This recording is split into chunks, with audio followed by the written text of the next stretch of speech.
Bismillahirrahmanirrahim.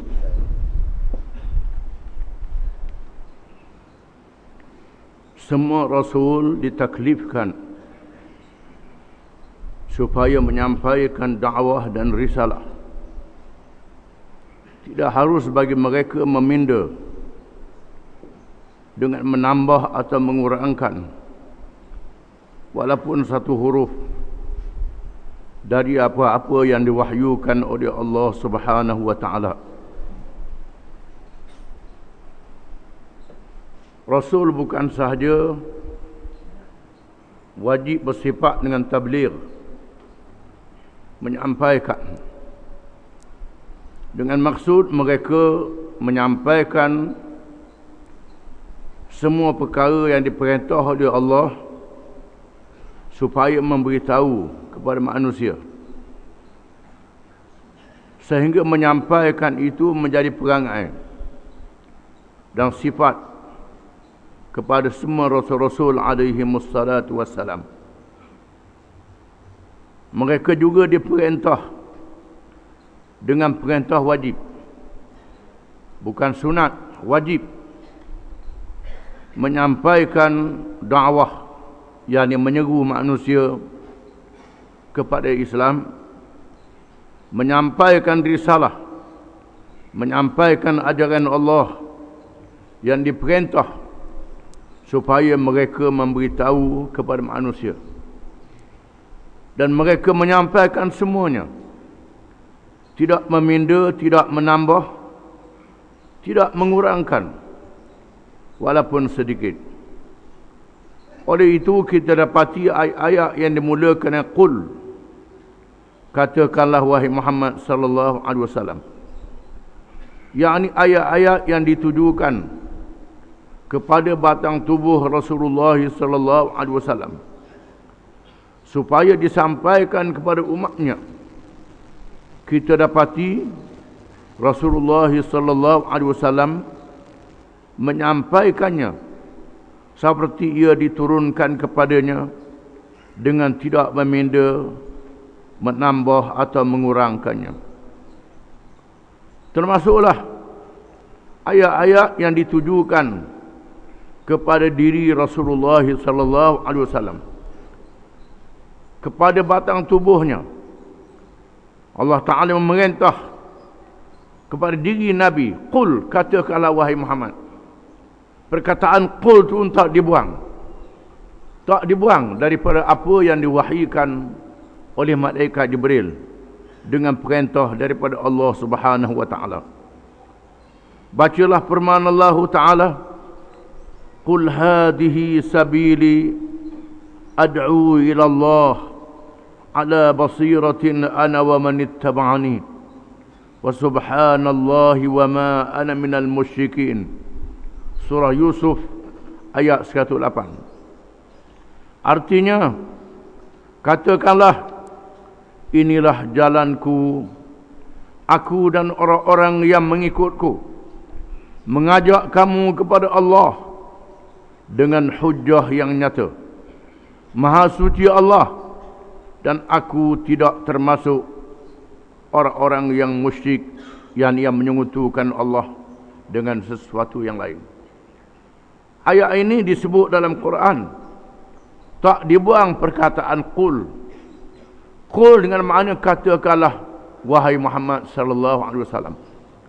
Perkataan katakanlah pun tak dibuang, sebagaimana yang diucap oleh malaikat Jibril alaihi salam. Firman Allah Ta'ala, qul ya ayyuhal kafirun la a'budu ma ta'budun ولا أنتم عابدون ما أعبد ولا أن عابد ما عبدتم ولا أنتم عابدون ما أعبد لكم دينكم ولي دين. Surah Al-Kafirun. Artinya, katakanlah hai orang-orang kafir, aku tidak akan menyembah apa yang kamu sembah, dan kamu bukan penyembah Tuhan yang aku sembah, dan aku tidak pernah menjadi penyembah apa yang kamu sembah, dan kamu tidak pernah pula menjadi penyembah Tuhan yang aku sembah. Untukmu lah agamamu dan untukku lah agamaku.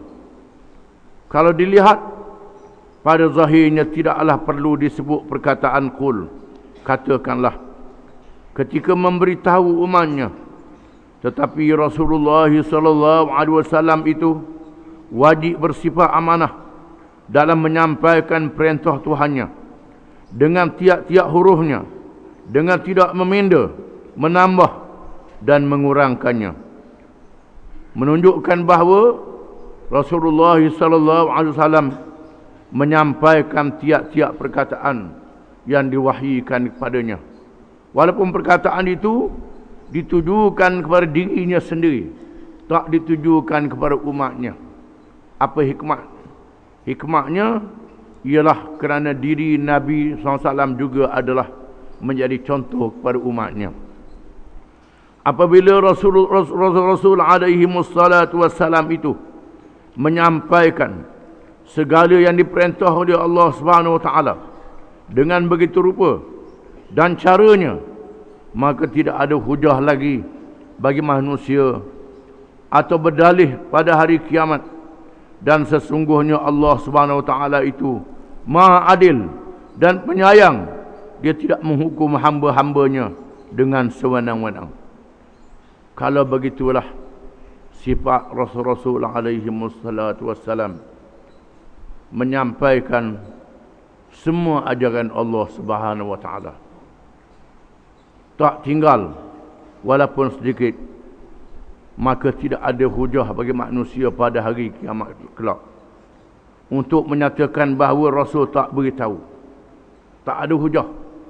Bila dibicarakan pada hari kiamat, tak boleh nak jawab. Kerana Rasul alaihi wassalatu wassalam bukan sahaja benar, amanah, bahkan mereka menyampaikan ajaran Allah Subhanahu wa taala. Dan Allah Ta'ala mengutuskan Rasul itu kerana penyayang dan rahmat kepada hambanya.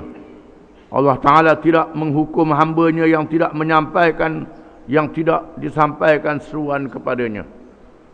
Hamba yang dibicarakan, yang dihukum ialah hamba yang sampai seruan Rasul. Yang tak sampai seruan Rasul, Allah Ta'ala maafkan. Firman Allah Ta'ala, وَمَا كُنَّا مُعَذِّبِينَ حَتَّى نَبْعَثَ رَسُولًا. Suratul Isra ayat 15. Artinya, dan kami tidak akan mengazabkan sebelum kami mengutuskan seseorang Rasul. Ayat ini menegaskan bahawa Allah Subhanahu wa taala tidak menyeksakan sesuatu kaum dan tidak menyeksakan seseorang yang tidak sampai seruan Rasul kepadanya. Sama ada sebelum Nabi Muhammad sallallahu alaihi wasallam ataupun selepasnya, orang-orang asal yang tinggal di hutan rimba belantara, yang buta huruf, tak ada siapa-siapa dekat mereka, tak siapa seru, mereka dimaafkan oleh Allah Subhanahu wa taala. Firman Allah Ta'ala, وَمَا كَانَ رَبُّكَ مُهْلِكَ الْقُرَى حَتَّى يَبْعَثَ فِي أُمِّهَا رَسُولًا يَتْلُو عَلَيْهِمْ آيَاتِنَا وَمَا كُنَّا مُهْلِكِ الْقُرَى إِلَّا وَأَهْلُهَا ظَالِمُونَ. Suratul Qasas ayat 59. Artinya, dan tidak adalah Tuhan membinasakan negeri-negeri sebelum dia mengutuskan ke negeri itu seorang Rasul yang membaca ayat-ayat kami kepada mereka. Dan tidak pernah kami membinasakan negeri-negeri kecuali penduduknya dalam keadaan melakukan kezaliman. Allah Ta'ala menurunkan bala bencana azab kepada negeri-negeri yang menolak Rasul-Rasul yang diutuskan oleh Allah. Negeri yang Allah Ta'ala tak utus Rasul ataupun seruan Rasul tak siapa, dimaafkan oleh Allah Subhanahu wa taala. Firman Allah Ta'ala kepada ahli kitab. Ahli kitab ialah puak-puak yang ada kitab, yang mengaji, yang diketahuinya di kalangan orang-orang Yahudi dan orang-orang Kristian. Orang-orang Yahudi ada kitab Taurat, orang Kristian ada kitab Injil. Allah Ta'ala tujukan kepada puak ahli kitab ni, ya ahlal kitab, qad ja'akum rasuluna yubayyinu lakum ala fatratin minar rusul an taqulu ma ja'ana min basyirin wala nadhir faqad ja'akum basyirun wa nadhir wallahu ala kulli syai'in qadir. Al-Maidah ayat 19. Artinya, hai ahli kitab, sesungguhnya telah datang kepada kamu Rasul kami, menjelaskan kepada kamu ketika terputusnya Rasul-Rasul, agar kamu tidak mengatakan, tidak datang kepada kami seorang pembawa berita gembira dan pemberi peringatan pun. Maka sesungguhnya telah datang kepada kamu pembawa berita gembira dan pemberi peringatan, dan Allah Maha berkuasa di atas tiap-tiap sesuatu. Di mana Allah Ta'ala jadikan sebelum kedatangan Nabi Muhammad sallallahu alaihi wasallam, selepas Nabi Isa diangkat ke langit, tak ada rasul yang dilantik, sehingga dalam keadaan terumbang-ambing, manusia dalam keadaan terumbang-ambing, tak tahu nak buat apa.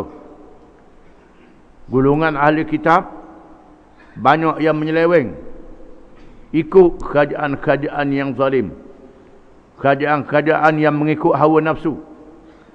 Raja-raja yang zalim menggunakan ulama-ulama ahli kitab untuk menyokong mereka dengan menghalalkan yang haram, mengharamkan yang halal. Maka ulama-ulama yang ikhlas terpaksa beruzlah. Beruzlah dengan makna mengasingkan diri mereka, jauh daripada orang ramai, jauh daripada diketahui oleh kerajaan, duduk di pulau-pulau di tengah lautan, duduk di tengah-tengah padang pasir, di gunung, untuk membawa ajaran Allah beribadat.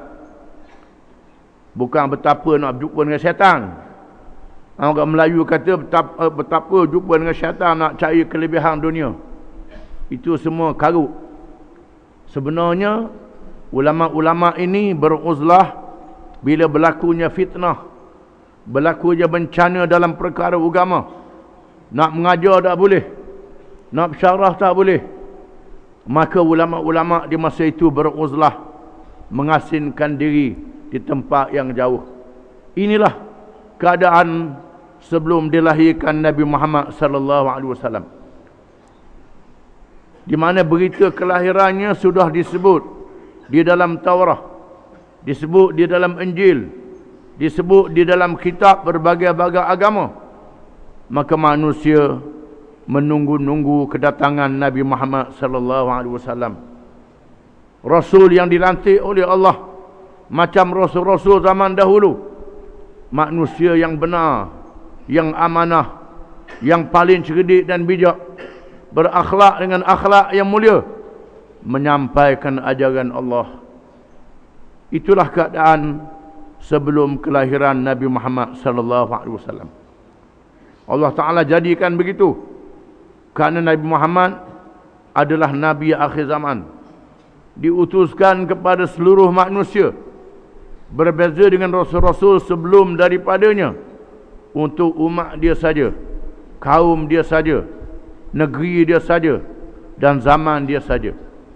Adapun Rasul akhir zaman Muhammad sallallahu alaihi wasallam diutuskan sehingga hari kiamat. Tidak ada lagi Rasul selepasnya. Dia saja membawa satu ajaran yang terkandung dalam Quran, yang menjadi mukjizat ilmu, berbeza dengan mukjizat Rasul-Rasul zaman dahulu.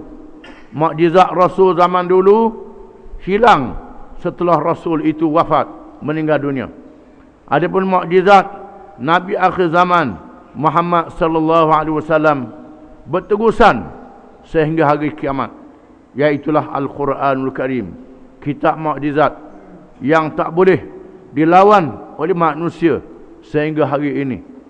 Allah Ta'ala sudah mencabar, wa in kuntum fi raibim mimma nazzalna ala abdina fa'tu bi suratin min mithlih wad'u syuhada'akum min dunillah in kuntum sadiqin fa in lam taf'alu wa lan taf'alu fattaqun nar allati waquduha an-nas wal hijarah u'iddat lil kafirin.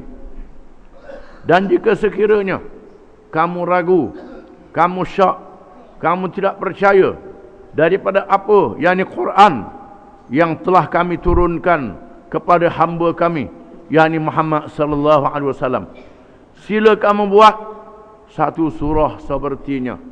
Satu surah sepertinya. Bukan sebuah Quran, satu surah saja. Yang pendek pun tak apa.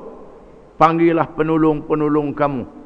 Sama ada penolong-penolong itu Tuhan-Tuhan yang kamu lantik, yang kamu puja, lain daripada Allah, ataupun pemimpin-pemimpin yang kamu puja mereka, pemimpin yang kamu rasa bijak lebih pada Quran, panggil pemimpin tu buat satu surah seperti Quran.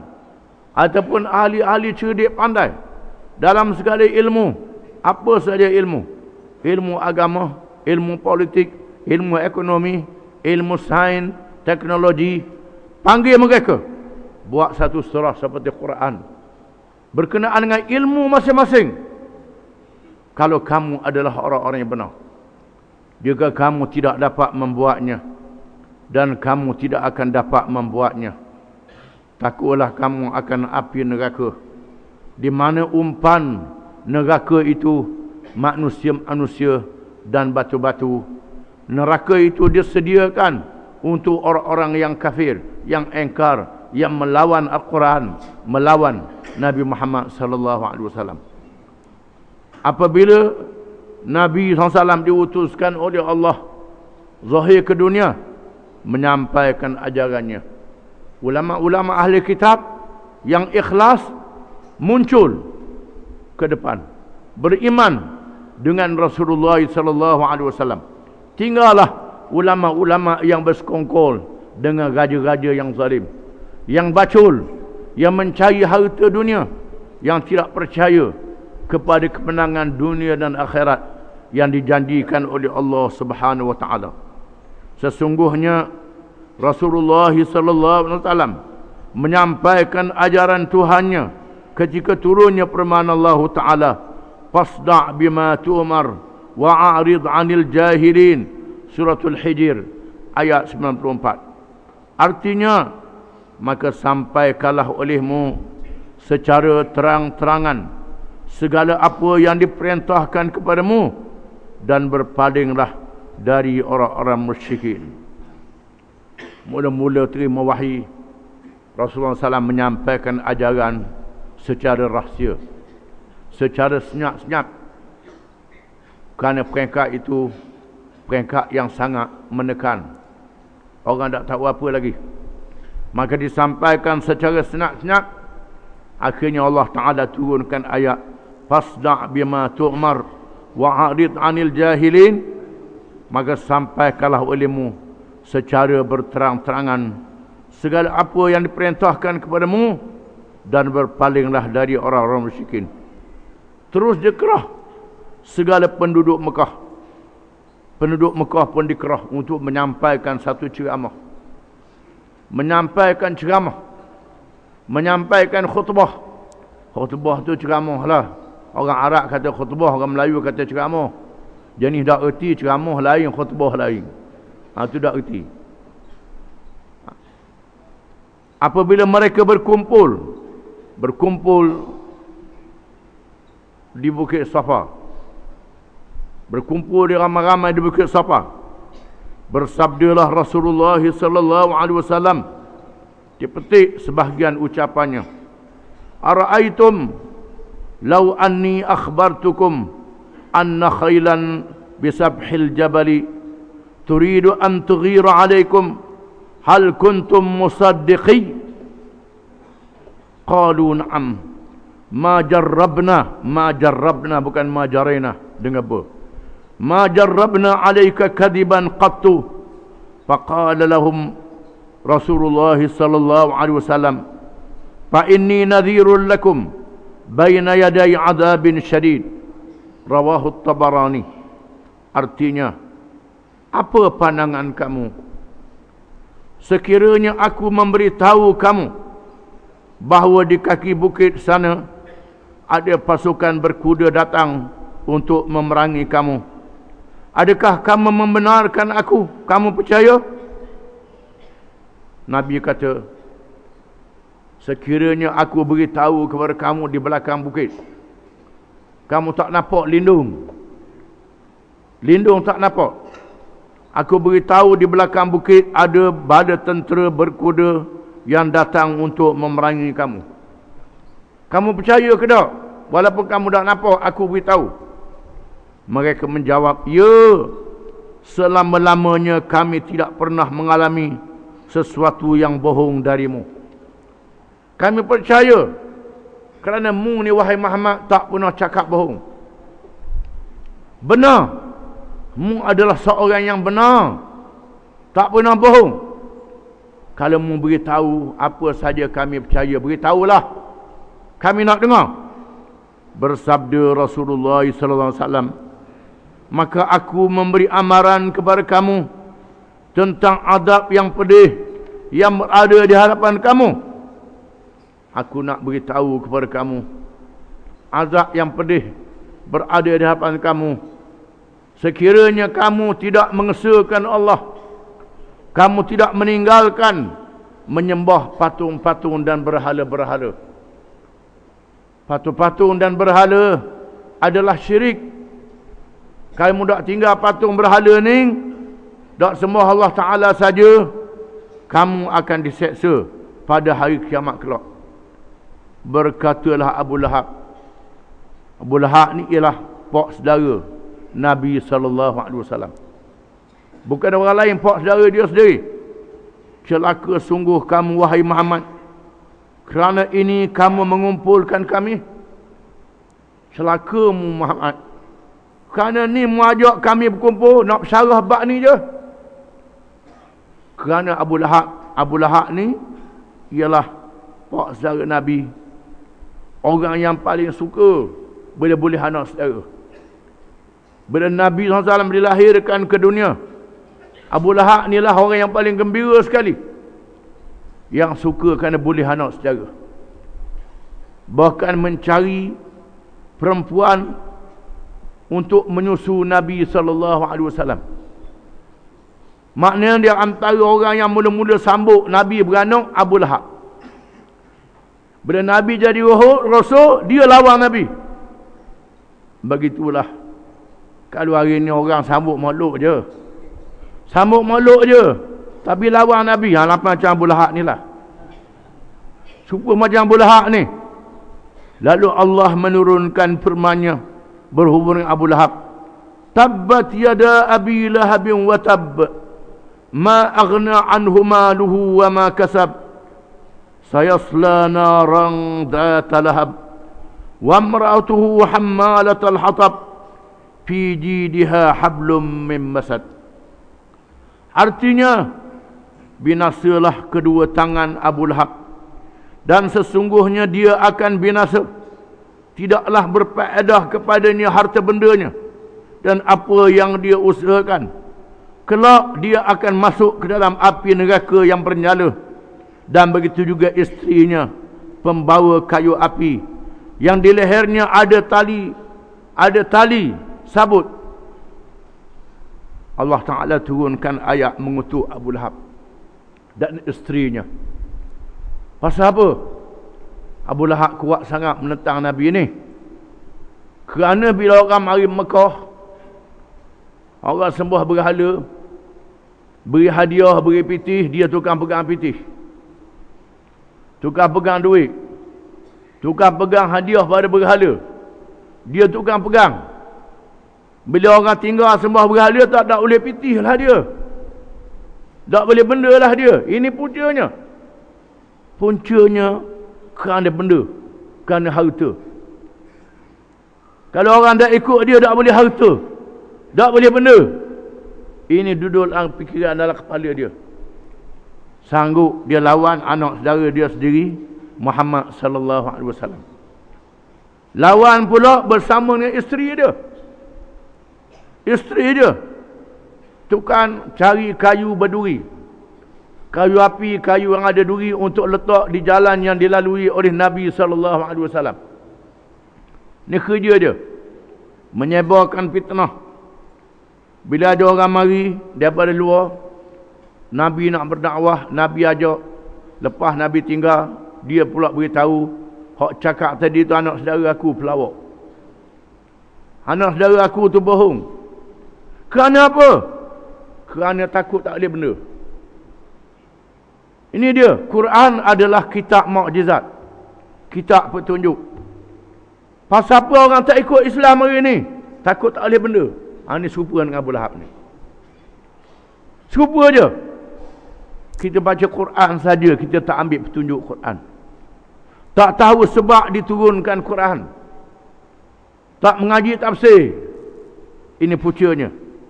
Maka Nabi berdepan dengan musuh-musuhnya. Seterusnya Rasulullah SAW meneruskan penyampaiannya kepada orang-orang persoalangan dan kepada kabilah-kabilah Arab, dan menyatakan agama Allah di tengah-tengah kumpulan manusia, bahkan menghantar utusannya kepada raja-raja, mengajak mereka beriman, memerintah para sahabat radhiyallahu anhum supaya belajar dan mengajar, memberitahu pada tenteranya supaya jangan menyerang dahulu daripada berdakwah. Bagaimana Nabi SAW bersungguh di dalam menyampaikan ajaran Islam,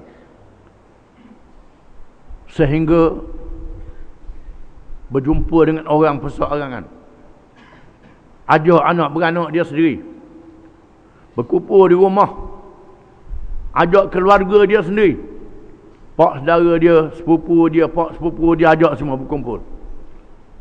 Lalu menyampaikan ucapan, hari kiamat kelak aku tak boleh tolongmu, walaupun aku ni anak beranakmu.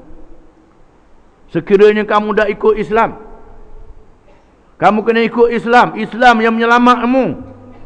Walaupun aku ni keluargamu, aku tak boleh tolongmu kalau mu tak masuk Islam. Nabi beri peringatan kepada keluarga dia. Maka ada keluarga yang masuk Islam, ada keluarga yang nak tengok dulu, tak mau masuk Islam lagi. Tetapi melindungi Nabi, mempertahankan Nabi SAW. Boleh tahanlah juga. Tak masuk Islam, tapi orang kacau Nabi tak boleh. Nak tunggu dulu. Abu Lahab ni lawan Nabi, keluarga Nabi lawan Nabi. Nabi ajak orang masuk Islam, dia tukang haru kok belakang. Anak saudara aku tu bohong, pelawak. Nabi bertemu dengan kabilah-kabilah Arab, mengajak kabilah Arab yang datang mengerjakan haji di Mekah. Kerana haji ibadat yang ditunaikan secara adat sebelum daripada Nabi Muhammad sallallahu alaihi wasallam.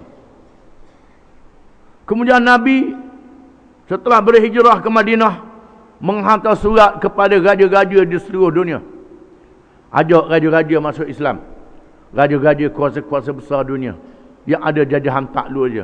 Kita baca kemudian. Dan Nabi menghantar sahabat-sahabatnya menyampaikan ajaran Islam dan memberitahu kepada bala tentera Islam yang berperang. Bila pendakwah-pendakwah Islam diganggu oleh musuh, maka Nabi menghantar tentera untuk berperang. Sebelum berperang, ajak orang masuk Islam dulu. Jangan serang lagi, ajak masuk Islam dulu. Beritahu habis-habis. Kalau degil juga, jangan halang orang nak beritahu berkenaan dengan Islam. Kalau halang juga, maka berperang.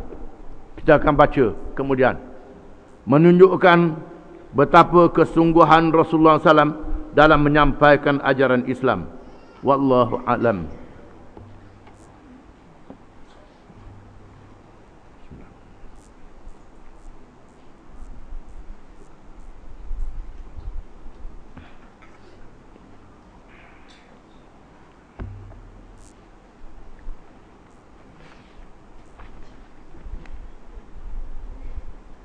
Bismillahirrahmanirrahim. وعنه رضي الله عنه قال كنا مع رسول الله صلى الله عليه وسلم في دعوة فرفع إليه الذراع وكانت تعجبه فنهس منها نهسا وقال أنا سيد الناس يوم القيامة هل تدرون مما ذاك يجمع الله الأولين والآخرين في صعيد واحد فيبصرهم الناظر ويسمعهم الداعي وتدنو منهم الشمس فيبلغ الناس من الغم والكرب ما لا يطيقون ولا يحتملون فيقول الناس ألا ترون إلى ما أنتم فيه إلى ما بلغكم ألا تنظرون من يشفع لكم إلى ربكم فيقول بعض الناس لبعض أبوكم آدم فيأتونه فيقولون يا آدم أنت أبو البشر خلقه الله بيده ونفخ فيك من روحه وأمر الملائكة فسجدوا لك وأسكنك الجنة ألا تشفع لنا إلى ربك ألا ترى إلى ما نحن فيه وما بلغنا فقال إن ربي غضب غضبا لم يغضب قبله مثله ولا يغضب بعده مثله وإنه نهاني عن الشجرة فعصيت نفسي نفسي نفسي اذهبوا إلى غيري اذهبوا إلى نوح فيأتون نوحا فيقولون يا نوح أنت أول الرسل إلى أهل الأرض وقد سماك الله عبدا شكورا ألا ترى إلى ما نحن فيه ألا ترى إلى ما بلغنا ألا تشفع لنا إلى ربك فيقول إن ربي غضب اليوم غضبا لم يغضب مثله قبله مثله ولم يغضب بعده مثله وإنه قد كانت لي دعوة دعوت بها على قومي نفسي نفسي نفسي اذهبوا إلى غيري اذهبوا إلى إبراهيم فيأتون إبراهيم فيقولون يا إبراهيم أنت نبي الله وخليله من أهل الأرض اشفع لنا إلى ربك ألا ترى إلى ما نحن فيه فيقول لهم إن ربي قد غضب اليوم غضبا لم يغضب قبله مثله ولم يغضب بعده مثله وإني كنت كذبت 3 كذبات نفسي نفسي نفسي اذهبوا إلى غيري اذهبوا إلى موسى فيأتون موسى فيقولون يا موسى أنت رسول الله فضلك الله برسالاته وبكلامه على الناس اشفع لنا إلى ربك ألا ترى إلى ما نحن فيه فيقول إن ربي قد غضب اليوم غضبا لم يغضب قبله مثله ولم يغضب بعده مثله وإني قد قتلت نفسا لم أؤمر بقتلها نفسي نفسي نفسي اذهبوا إلى غيري اذهبوا إلى عيسى فيأتون عيسى فيقولون يا عيسى أنت رسول الله وكلمته ألقاها إلى مريم والروح منه وكلمت الناس في المهد اشفع لنا إلى ربك ألا ترى إلى ما نحن فيه فيقول عيسى إن ربي قد غضب اليوم غضبا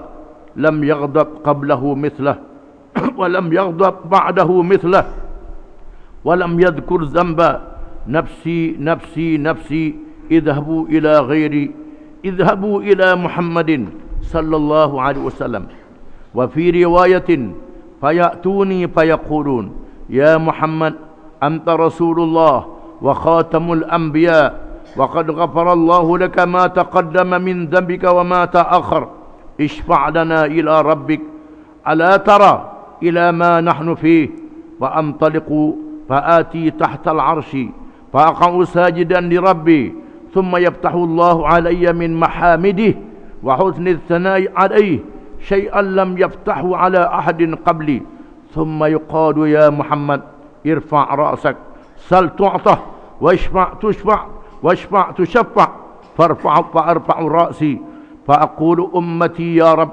أمتي يا رب أمتي يا رب فيقال يا محمد أدخل من أمتك من لا حساب عليهم من الباب الأيمن من أبواب الجنة وهم شركاء الناس فيما سوى ذلك من الأبواب ثم قال والذي نفسي بيده إنما بين المصراعين من مصاريع الجنة كما بين مكة وهجر أو كما بين مكة وبصرى متفق عليه. Maksudnya dan darinya dari Abi Hurairah radhiyallahu an, katanya adalah kami bersama Rasulullah SAW untuk menerima jemputan, ya, jemputan untuk makan. Lalu dihidangkan kepadanya sepaha ataupun sepaha daging yang sangat menariknya. Lalu bagi dia menggigitnya dengan satu gigitan dan bersabda, akulah penghulu segala manusia pada hari kiamat. Adakah kamu tahu dengan sebab apa berlaku demikian? Di Allah menghimpunkan manusia yang awal dan manusia yang akhir sejak Adam sehingga hari kiamat di tempat yang satu, tempat yang terbuka, sehingga semua mereka dapat melihat dan mendengar di antara satu sama lain. Dihampirkan, didekatkan kepada mereka akan matahari, sehingga manusia dalam keadaan yang sangat susah dan sangat menyempitkan, dalam keadaan yang takut, susah, dalam keadaan tak tahu nak buat apa. Apa yang mereka tidak mampu menanggungnya, mereka tidak mampu menghadapinya. Lalu orang ramai berkata sesama mereka, apa pandangan kamu untuk menghadapi masalah ini? Apa pandangan kamu menghadapi keadaan yang kita ada ini?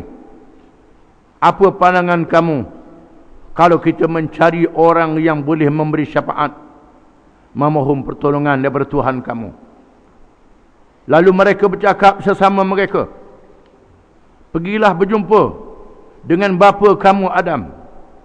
Lalu mereka datang bertemu dengan Adam dan mereka berkata, wahai Adam, engkaulah bapa kepada manusia. Allah menciptakanmu dengan tangannya, dengan kuasanya, tangannya yang tak sama dengan makhluk, atau dengan kuasanya yang tidak terhingga. Dan Allah meniupkan pada jasadmu akan rohnya, dan Allah memerintah malaikat supaya sujud kepadamu, dan Allah telah menempatkanmu di dalam syurga. Adakah kamu tidak boleh memberi syafaat kepada kami dengan memohon syafaat itu daripada Tuhanmu? Adakah kamu tidak nampak apa yang kami hadapi sekarang? Adakah kamu tak sedar apa yang kami hadapi sekarang? Lalu Adam berkata, sesungguhnya Tuhanku murka pada hari ini, murka yang tidak pernah dimurkainya sebelum ini dan tidak pernah dimurkainya selepasnya ini. Sesungguhnya Tuhan pernah melarang aku daripada pohon kayu, lalu aku menderakainya. Diriku sahaja, aku tak boleh menolong orang lain. Pergi berjumpa dengan orang lain, berjumpalah dengan Nuh.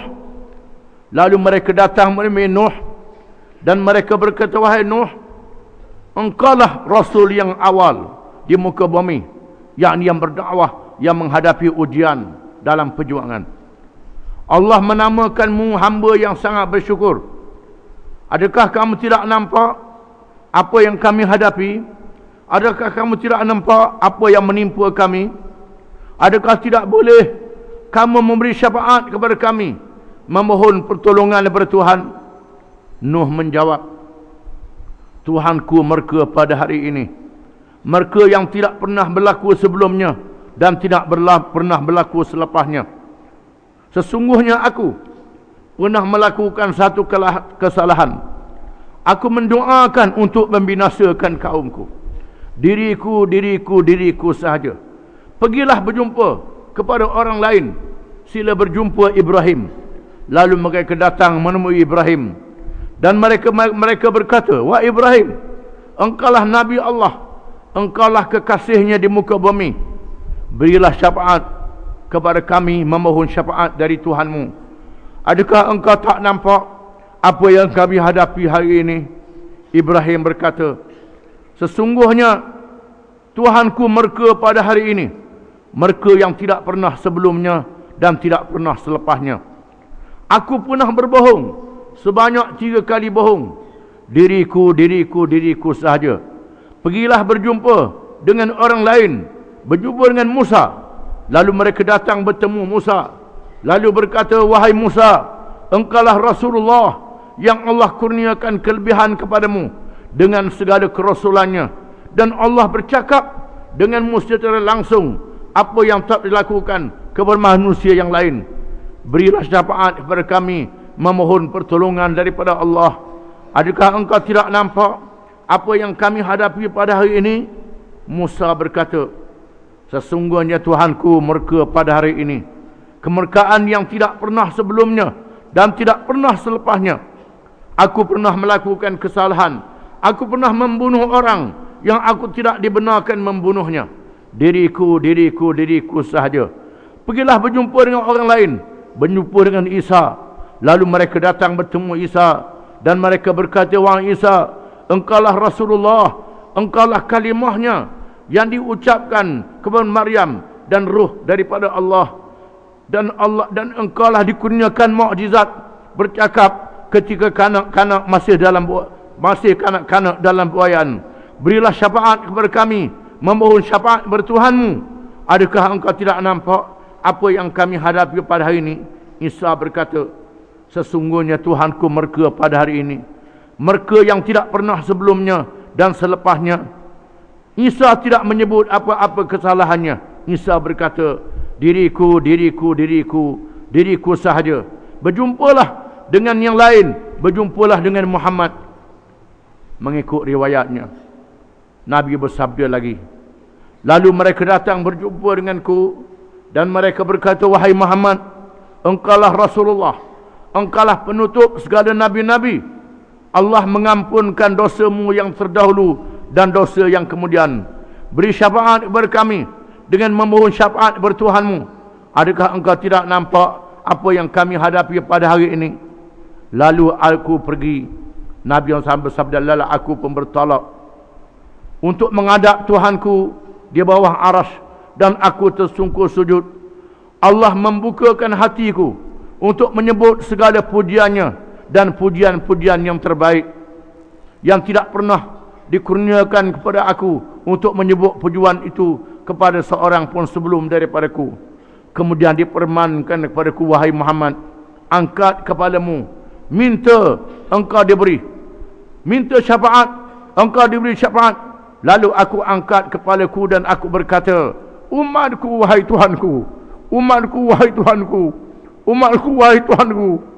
Dan dikatakan kepadanya, wahai Muhammad, masukkan di kalangan umatku orang yang masuk surga dengan tiada hisab dari pintu sebelah kanan di kalangan pintu-pintu surga, dan orang lain boleh memasuk bersama dengan yang selepas itu seramai melalui pintu-pintu yang lain. Kemudian Nabi bersabda, demi Tuhan yang diriku berada di dalam tangannya, sesungguhnya luas di antara dua pintu, luas di antara dua bingkai pintu itu ialah laksana luasnya di antara Mekah dan Hajar, iaitu sebuah kampung di Bahrain, atau laksana luasnya Mekah dengan Busra, iaitu satu kampung di Syria di Syam. Hadis riwayat Bukhari dan Muslim. Hadis ini termasuk di dalam perkara hari akhirat, perkara hari kiamat. apabila berlakunya manusia dihimpunkan di padang mahsyar, tidak ada seorang pun yang boleh melarikan diri, sama ada dia nabi-nabi, dia raja, dia rakyat, dia berkuasa, dia kaya, dia miskin. Manusia sejak Nabi Adam sehingga hari kiamat dihimpunkan semuanya di satu padang yang rata, yang tidak ada bukit, yang tidak ada gunung, tidak ada apa, padang yang sama rata. Boleh nampak di antara satu sama lain, menunjukkan betapa ratanya padang itu. Dan mereka menghadapi kepanasan matahari yang sangat kuat, sehingga manusia berenang dengan peluh dosa masing-masing. Dalam keadaan huru-hara itu, mereka tak tahu keputusan, bagaimana kedudukan mereka akhirnya. Lalu mereka berbincang sesama mereka supaya mencari nabi-nabi yang boleh menolong mereka, memohon syafaat. Mereka berbincang, mereka buat keputusan berjumpa dengan Adam. Adam adalah bapa kepada manusia.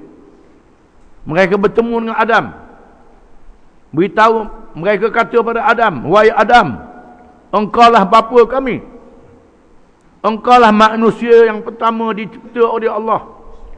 Betapa mulianya engkau sehingga Allah Ta'ala suruh malaikat sujud kepada wahai Adam. Boleh ke tidak minta syafaat untuk tolong kami tak tahu keputusan duduk di padang mahsyar ini? Lalu Adam berkata, aku tak berani, kerana Allah Ta'ala sangat murka pada hari ini, murka yang tidak pernah sebelumnya dan selepasnya. Aku ada buat salah, iaitu Allah Ta'ala suruh supaya aku jangan mendekati pohon di dalam syurga. Tiba-tiba aku dekat pohon tu dan aku makan buah dia. Aku telah melakukan satu derhaka. Aku tak berani nak buat. Lalu pergi jumpalah dengan Nabi Nuh.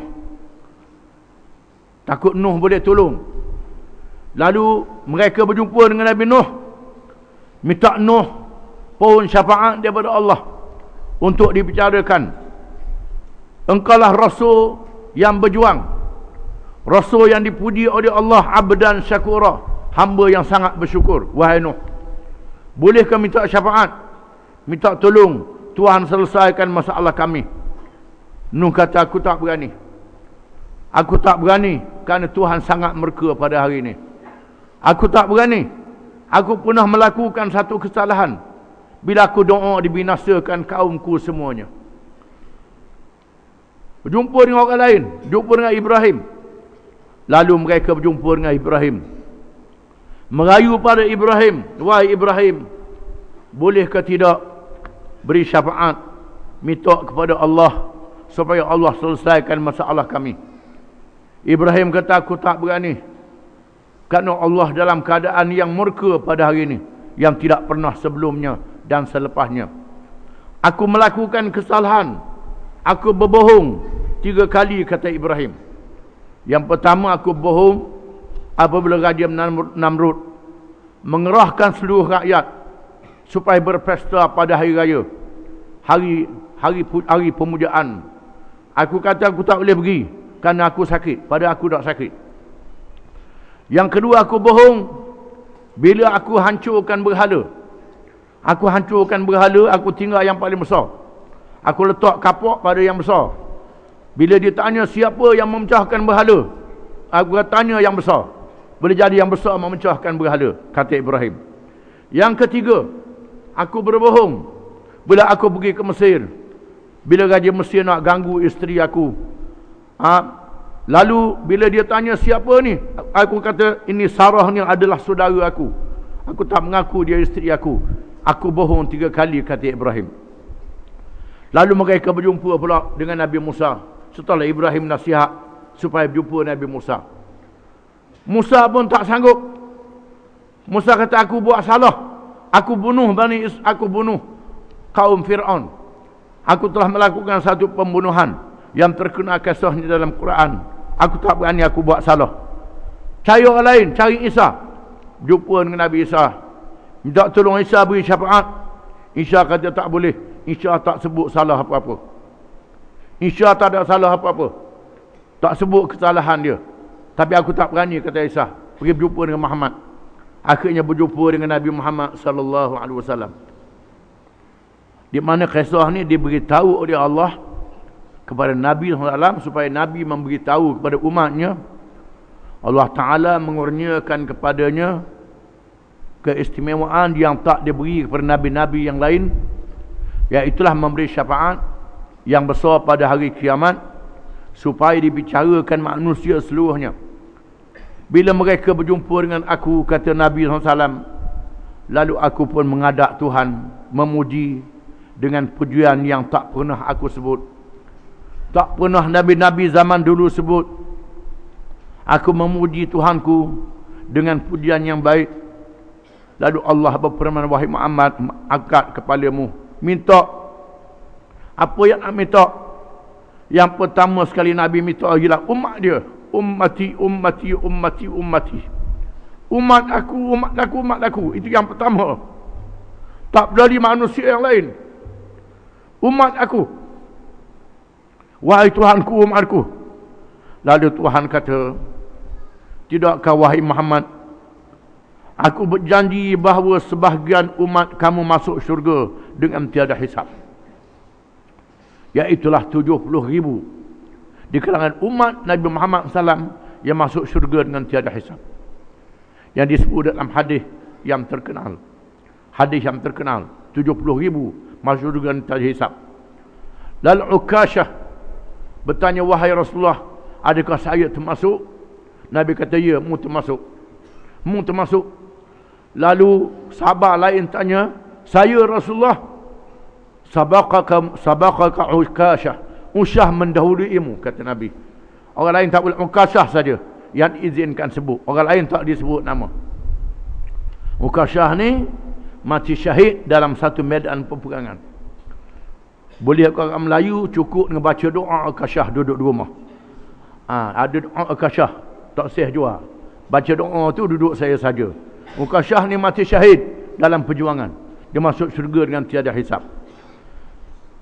Lalu Allah Ta'ala beri kelebihan kepada Nabi yang masuk syurga dengan tiada hisab, boleh beri syafaat pula. Dan Nabi menyebut pintu-pintu syurga tu luas. Luasnya pintu syurga tu, bingkai dia antara satu dengan satu, laksana luas daripada Mekah sehingga Hajar. Hajar ni Bahrain. Mekah dengan Bahrain. Berapa? 1,000 km, 2,000 km. Ataupun Mekah dengan Busra, Mekah sehingga Syria. Luasnya pintu syurga menunjukkan rahmat Allah terlalu luas. Kita boleh cari pintu syurga dengan mengerjakan amal-amal yang saleh. Hadis ni menunjukkan tentang peristiwa hari kiamat, kelebihan yang diberi kepada Nabi kita Muhammad sallallahu alaihi wasallam. Kemudian mengapa rasul-rasul yang dijumpai tak sanggup memberi syafaat? Kerana rasul-rasul ni menganggap mereka sudah buat dosa. Padahal bukan dosa. Bukan dosa Nabi Adam AS makan buah kayu dalam syurga. Itu diatur oleh Allah Ta'ala. Diatur oleh Allah Ta'ala sendiri. Allah Ta'ala yang telah mentakdirkan Nabi Adam makan buah kayu dalam syurga untuk mendidik Adam dan zuriat keturunannya bagaimana ditipu oleh iblis, oleh syaitan-syaitan, supaya berwaspada dengan iblis dan syaitan ni bila hidup di atas dunia. Iblis, syaitan ni adalah makhluk yang paling jahat, makhluk yang paling menipu. Jadi Allah Ta'ala nak didik Nabi Adam, ditipu oleh iblis, ketua segala syaitan. Tujuannya nak tarbiyah, nak didik Nabi Adam. Nabi Adam tidak berdosa dalam masalah ini. Semata-mata nak beritahu iblis, puak-puak syaitan ni makhluk yang paling jahat, kena jaga-jaga. Ada pula orang kata baik kawan dengan syaitan daripada kawan dengan malaikat. Itu lagi punah, lagi rosak, lagi sesat. Itu mersesat dan menyesatkan. Kemudian Nabi Nuh menganggap dia buat salah bila dia berdoa supaya Allah Ta'ala binasakan kaum dia yang tak beriman kepadanya. Mereka dibinasakan. Semuanya. Kita baca kisahnya dalam Quran. Nabi Nuh menganggap itu satu kesalahan. Padahal doa Nabi Nuh diizin oleh Allah Ta'ala. Tapi Nabi Nuh menganggap dia sudah buat silap. Adapun Nabi Ibrahim alaihissalam, dia berbohong dalam bohong yang diizinkan oleh syarak. Bohong yang dibenarkan oleh agama, bukannya bohong haram, bohong halal dan bohong wajib. Tapi Rasul-Rasul yang tersangat hampir diri kepada Allah Ta'ala, perkara yang macam ni dianggap dosa juga, padahal bukannya dosa. Mereka mengarang itu silap. Kita ni hak dosa pun rasa tak berdosa. Ini beza dengan Rasul-Rasul alaihi wassalatu wassalam. Nabi Musa membunuh pengikut Firaun, padahal kesalahan Nabi Musa diampun oleh Allah Ta'ala dengan wahyu. Allah Ta'ala sudah mengampun, Nabi Musa menganggap salah. Itulah yang dikatakan oleh ulama-ulama tasawuf, hasanatul abrar, sayyiatul muqarrabin.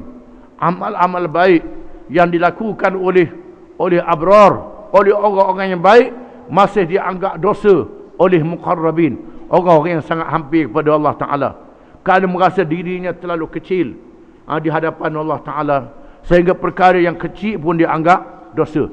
Ini menunjukkan ketinggian martabat rohani Rasul-Rasul alaihi wassalatu wassalam. Ini termasuk dalam perkara beriman kepada hari akhirat yang wajib kita kena percaya. Wallahu alam.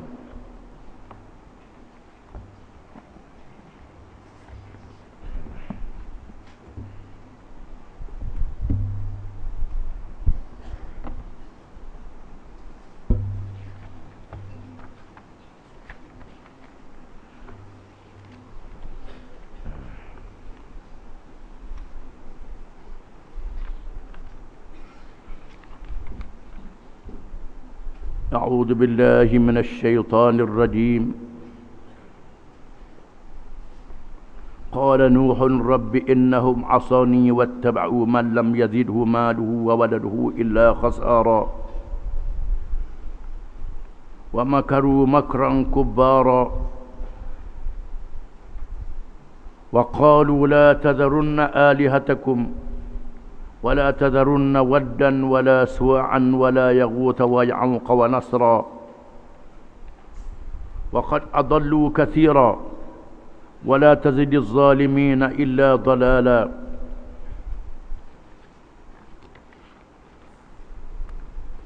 مما خطيئاتهم أغرقوا فأدخلوا نارا فلم يجدوا لهم من دون الله أنصارا وقال نوح رب لا تذر على الأرض من الكافرين ديارا إنك إن تذرهم يضلوا عبادك ولا يلدوا إلا فاجرا كفارا رب اغفر لي ولوالدي ولمن دخل بيتي مؤمنا وللمؤمنين والمؤمنات ولا تزد الظالمين إلا تبارا.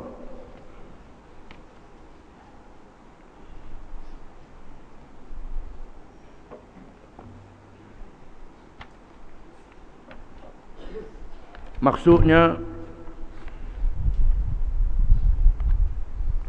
Nabi Nuh merayu lagi dengan berkata, wahai Tuhanku, sesungguhnya mereka telah menderhaka kepadaku dan mereka telah menurut orang yang harta bendanya dan anak pinaknya tidak menambahi malaikat kerugian jua di akhirat, dan mereka telah menjalankan tipu daya dengan merancangkan rancangan yang amat besar jahatnya untuk menentang seruanku. Dan ketua-ketua mereka menghasut dengan berkata, janganlah kamu meninggalkan penyembahan Tuhan-Tuhan kamu, khasnya penyembahan Wud, Suwa', Yaghus, Ya'uq serta Nasr. Dan sesungguhnya ketua-ketua itu telah menyesatkan kebanyakan dari umat manusia. Dan dengan yang demikian, janganlah engkau wahai Tuhanku menambahi orang-orang yang zalim itu malaikat kesesatan jua. Disebabkan dosa-dosa dan kesalahan mereka, mereka ditenggelamkan dengan taufan. kemudian dimasukkan ke dalam neraka. Maka mereka masing-masing tidak akan beroleh sebarang penolong yang dapat memberikan pertolongan selain dari Allah. Dan Nabi Nuh merayu lagi dengan berkata, "Wahai Tuhanku, janganlah engkau biarkan seorang pun dari orang-orang kafir itu hidup di atas muka bumi.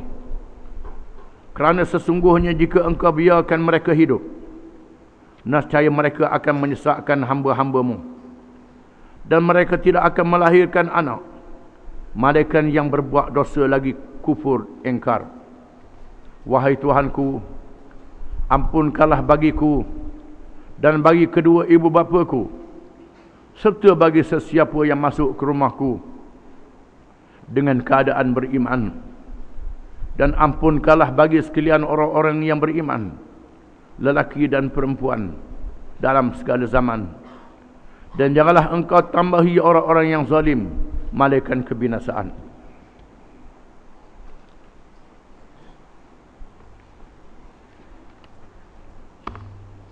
Seterusnya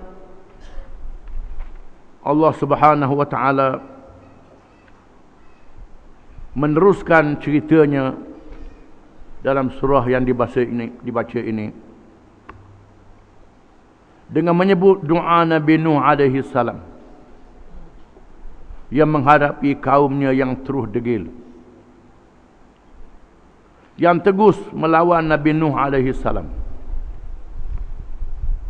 Walaupun mereka tengok sendiri Nuh adalah seorang yang benar, seorang yang amanah, seorang yang baik, seorang yang bijak. Semua akhlak yang baik ada pada diri Nabi Nuh alaihi salam. Walaupun demikian mereka tak boleh terima. Mereka tak mau ikut ajakan Nabi Nuh alaihi salam, semata-mata kerana bercanggah dengan hawa nafsu mereka. Akhirnya Nuh merayu kepada Allah. Qala Nuhun, berkatalah Nuh, "Rabbi innahum asawni." Wahai Tuhanku, mereka mendurhakaiku, terus melawan wahai Tuhan. Nuh mengharapkan kalau ayah tak beriman, anak dia beriman. Anak tak beriman, cucu beriman. Cucu tak beriman, cicit beriman. Sepanjang beratus tahun. Yang tak beriman tetap tak beriman juga siapa anak, cucu, cicit. Wattaba'u man lam yazidhum maluhu wa waladuhu illa khasara. Dan mereka diikuti oleh siapa sahaja yang tidaklah menambahkan harta dan anak, malaikat membawa kerugian dunia dan akhirat. Boleh harta pun punah dunia, punah akhirat. Boleh anak pun punah dunia, punah akhirat. Tidak ada faedah langsung wahai Tuhan. Mereka terus melawan, menentangku wahai Tuhan. Engkau beri kepada mereka harta-harta yang merugikan. Engkau beri kepada mereka zuriat keturunan yang merugikan. Tak ada faedah langsung. Wa makaru makran kubbara. Dan mereka melakukan perancangan untuk menentang Nabi Nuh. Perancangan yang sejahat-jahatnya. Para ulama mengatakan di antaranya ialah orang-orang yang besar menggalakkan orang-orang yang menjadi pengikutnya supaya membunuh Nabi Nuh alaihi salam. Allah Ta'ala tak izin. Nabi Nuh tak izin dibunuh oleh mereka.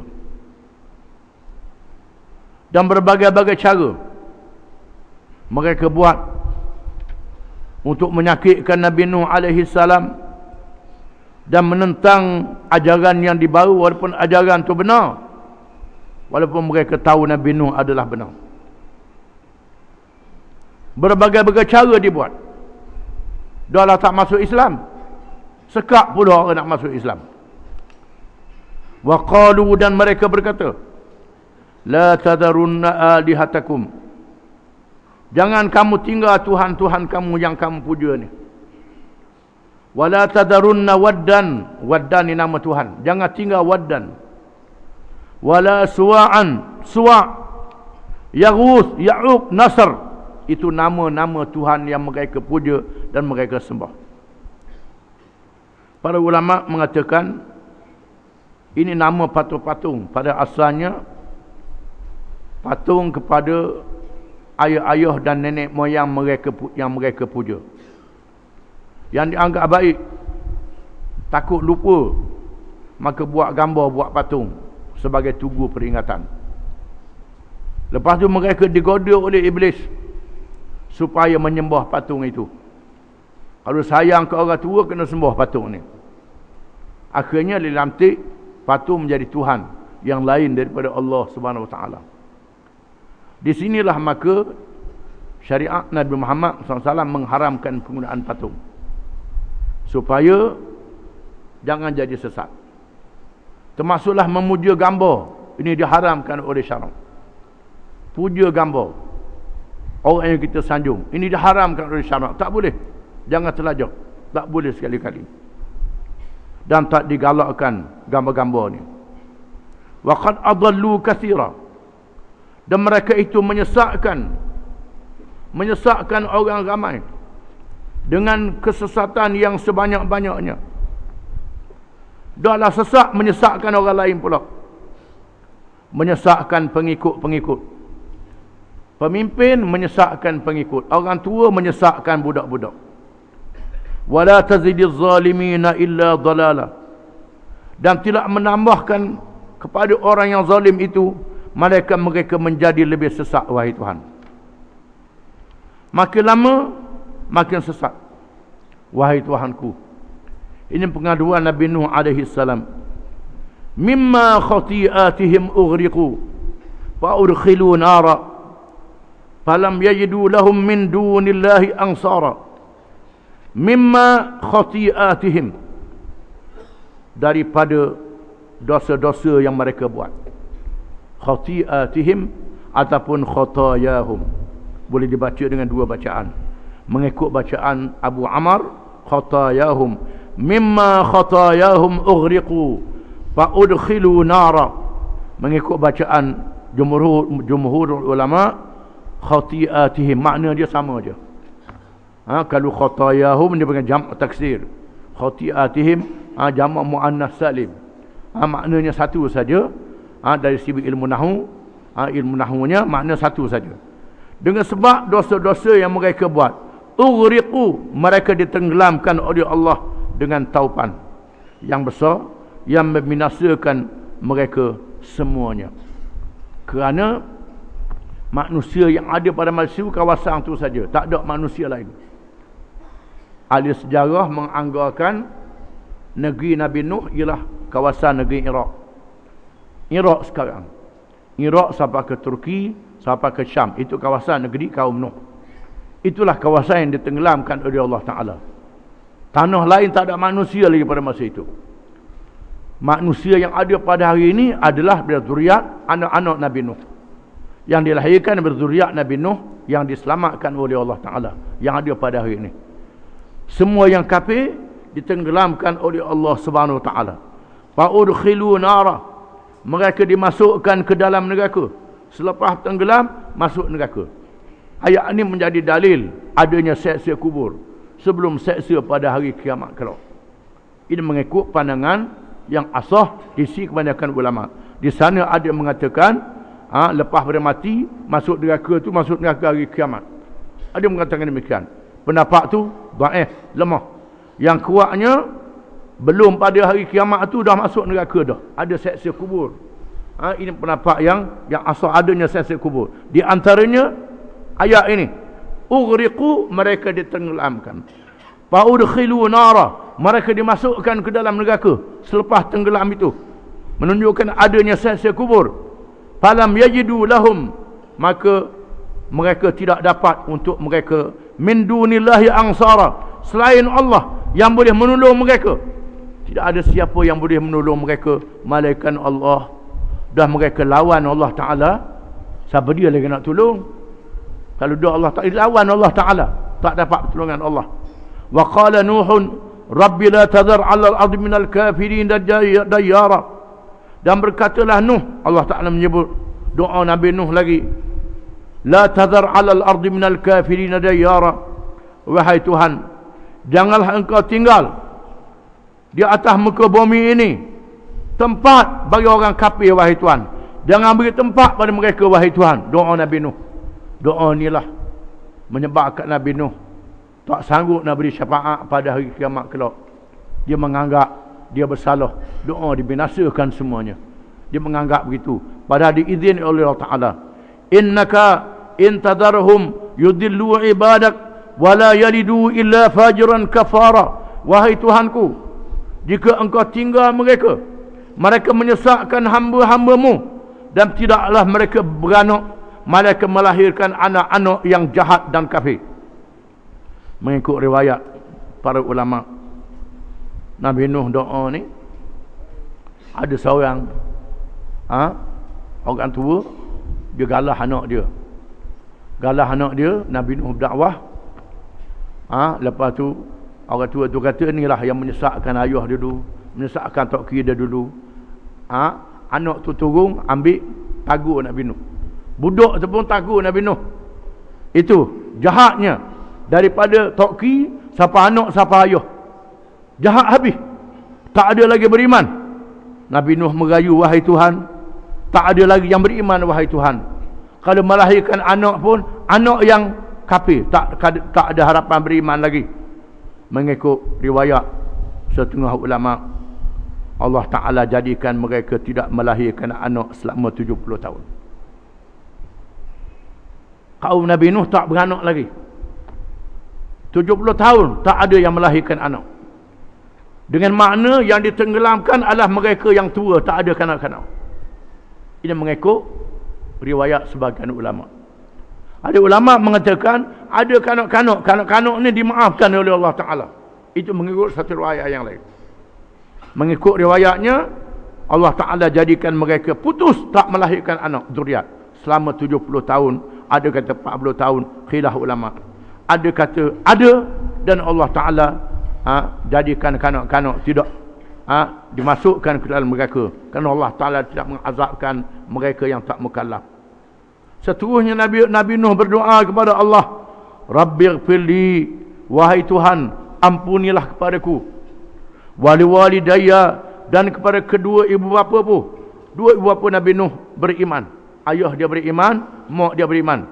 Wahai Tuhanku, ampunilah aku, dan kepada ibu dan ayahku, kedua ibu bapaku, dan kepada siapa yang masuk ke dalam rumahku, mukminan yang beriman, walil mu'minina wal mu'minat, dan kepada orang-orang yang beriman, lelaki dan perempuan, wahai Tuhan, sehingga hari kiamat.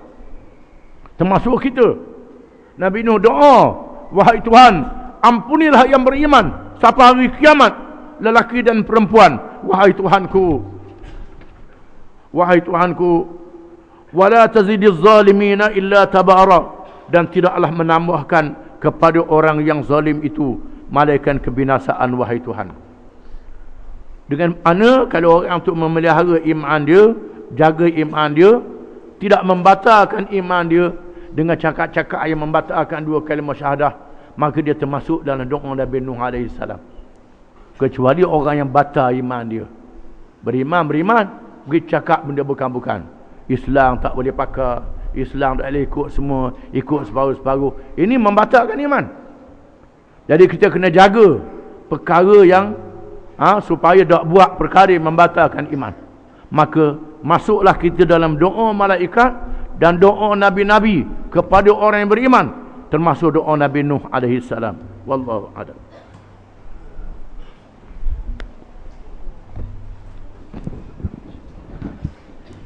Assalamualaikum warahmatullahi wabarakatuh. Muslimin, muslimat sekalian, sekarang kita